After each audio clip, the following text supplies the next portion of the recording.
The Super Bowl started as a football game, but it turned into the most expensive, most talked about advertising platform in history. And the answer has nothing to do with football.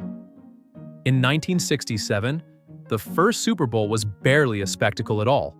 Two rival leagues, a half-empty stadium, and commercials that looked exactly like every other TV ad on air at the time.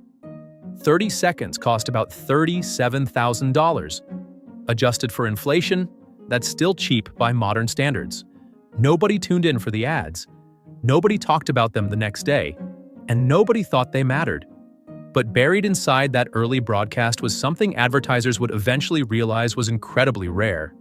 A massive live audience watching at the same time with no ability to skip ahead. That single constraint, live attention, would change everything.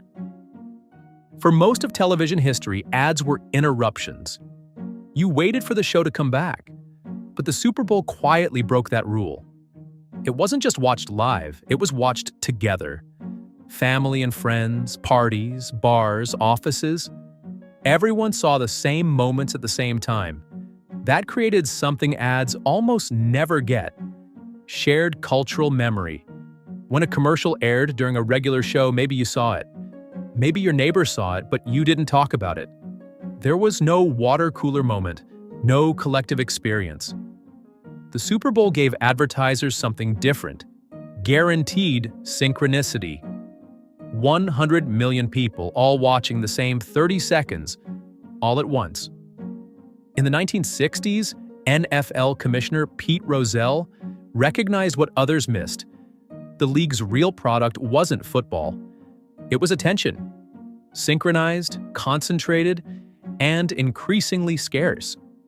He negotiated TV deals that shared revenue equally among all teams, aligning every owner's incentive to grow the collective value rather than compete for individual deals. That structure made it possible to play the long game, to protect the broadcast, control the moment, and build something that would outlast any single season. And once advertisers noticed what the Super Bowl had, the game stopped being the product. The audience became the product. For years, Super Bowl commercials were still just normal ads: beer, cars, fast food, nothing special. Then, in 1984, one ad reframed the entire event. Apple's 1984 commercial opened with a dystopian scene straight out of Orwell. Rows of gray, identical workers staring at a massive screen where Big Brother preaches conformity.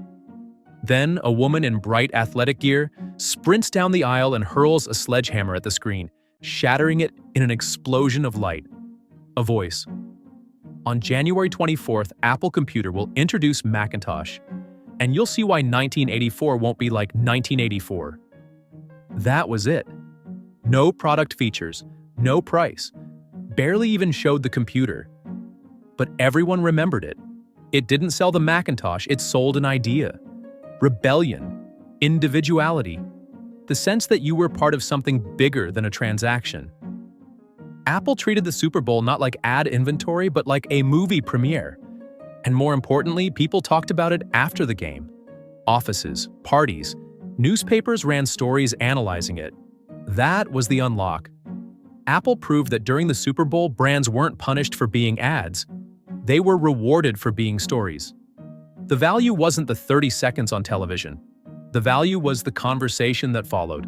From that point on, advertisers weren't buying airtime. They were buying cultural impact. By 1989, something formalized the shift. USA Today started its ad meter, letting viewers vote on their favorite Super Bowl commercials. Suddenly, ads had winners and losers, scoreboards, rankings. The commercials became competitive sport themselves. People started debating which ad won the night, not just which team won the game. Media outlets published ad scorecards. Monday morning headlines talked about brands more than touchdowns. At that point, the Super Bowl stopped being a sports broadcast with ads attached. It became an advertising event with a football game attached. Once brands realized the cultural upside, prices exploded.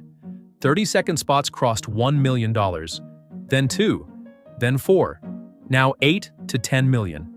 But that number understates the real cost. Production budgets ballooned. Celebrities got involved. Cinematic directors were hired.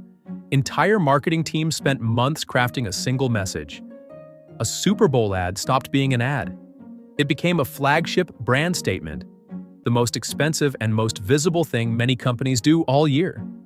This wasn't just inflation. This was the NFL monetizing scarcity. As the media landscape fragmented, the Super Bowl's unified moment became more valuable, not less. On paper, the math looks insane. Millions spent for 30 seconds. No guaranteed sales. No precise targeting. So why do it? Because the Super Bowl gives brands something no other platform can: a shortcut into the cultural psyche. Think about the media landscape today. Your teenager is watching YouTube. Your parents are on Netflix.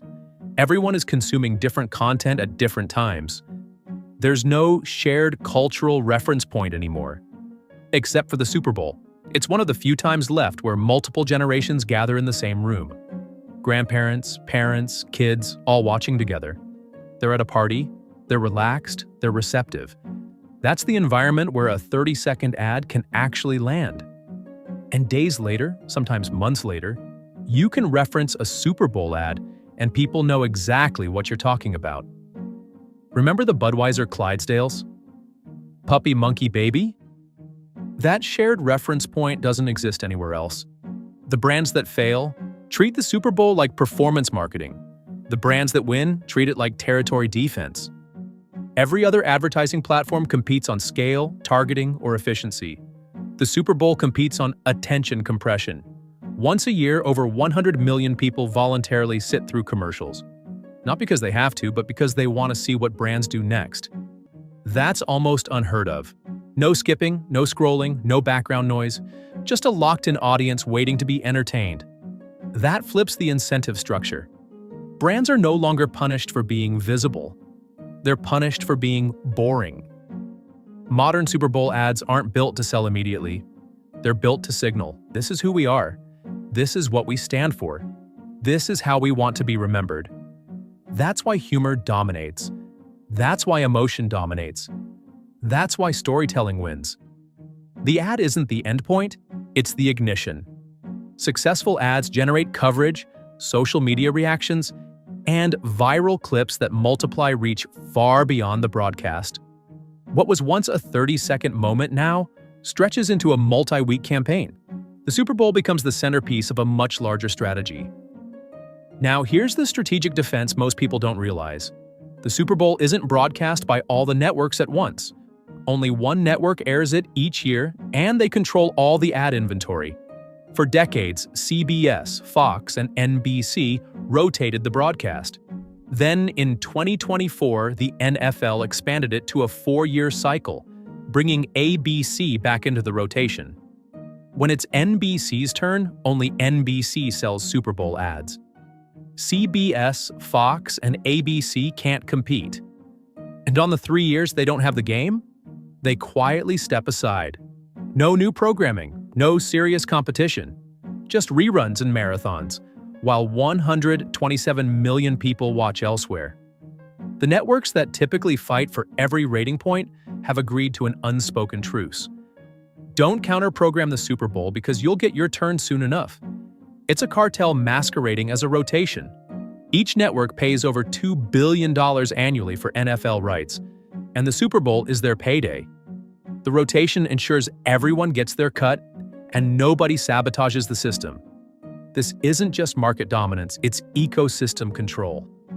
The NFL eliminated competition for the most valuable night in advertising, not by outspending rivals, but by aligning incentives so there were no rivals at all. But the NFL's defensive strategy goes even deeper. Because for the first 25 years, the Super Bowl had a glaring vulnerability: halftime. Marching bands. Up with People. A wholesome singing group that felt like a relic from a bygone era. Figure skaters on plastic ice. Everyone treated it as a bathroom break. Viewership dropped, and the NFL accepted it as normal. Until 1992, when Fox exploited it. Fox aired a live episode of In Living Color. Jim Carrey, the Wayans brothers, football-themed sketches, directly against CBS's halftime show. They put a countdown clock in the corner so viewers knew exactly when to switch back for the second half. 22 million people changed the channel. CBS lost 22% of its Super Bowl audience during halftime. The NFL's response was immediate and overwhelming. Jim Steig, the NFL's VP of Special Events, personally recruited Michael Jackson, the biggest star on the planet, to perform at Super Bowl 27 the following year. Not a marching band, not a nostalgic tribute act, the king of pop. And for the first time in Super Bowl history, ratings increased between halves. 133 million viewers watched halftime. The show became unmissable. Fox's counter-programming never worked again. The NFL had turned a vulnerability into a weapon. Halftime wasn't dead air anymore. It was a second advertising tentpole, another block of premium inventory, another reason you couldn't look away. That's strategic defense. When your competitor exposes a weakness, don't just patch it. Transform it into your strongest asset. The strategy evolved across decades, but the core insight remained the same. When Roger Goodell took over as commissioner in 2006, he doubled down on the league's scarcity model. The current media rights deal, valued at roughly $110 billion over 11 years, brought streaming into the fold through packages like Amazon's Thursday Night Football, and expanded the Super Bowl broadcast rotation to include ABC alongside CBS, Fox, and NBC. While streaming platforms now carry NFL games, the Super Bowl itself is still distributed as a live, simultaneous event across broadcast and streaming platforms, with no sanctioned time-shifted or on-demand viewing during the live telecast. The game stays live, the moment stays whole. As other media formats broke apart, streaming, social media, TikTok clips consumed alone at 2 a.m., the Super Bowl stayed intact. Here's the quiet genius behind it all. What the Super Bowl is an attention system. The NFL built a system to defend scarcity, a rotating broadcast monopoly, a weaponized halftime show, and an ecosystem where all the networks have aligned incentives to never compete.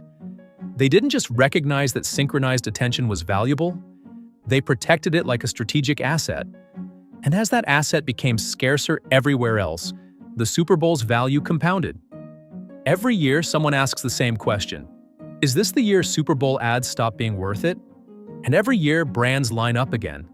Because no other platform delivers a massive live audience, a shared cultural moment, a permission structure for ads, and a built-in conversation afterward. The Super Bowl's empire wasn't built by being the biggest, it was built by being the only one left that's whole. While every other media format splintered into 1,000 pieces, the NFL kept the Super Bowl intact. That's the strategy. Recognize what makes you irreplaceable, then protect it like your life depends on it. That's why those 30 seconds matter more than any other ad space on Earth. If you found this story interesting, like and subscribe. I'll see you in the next Strategy File.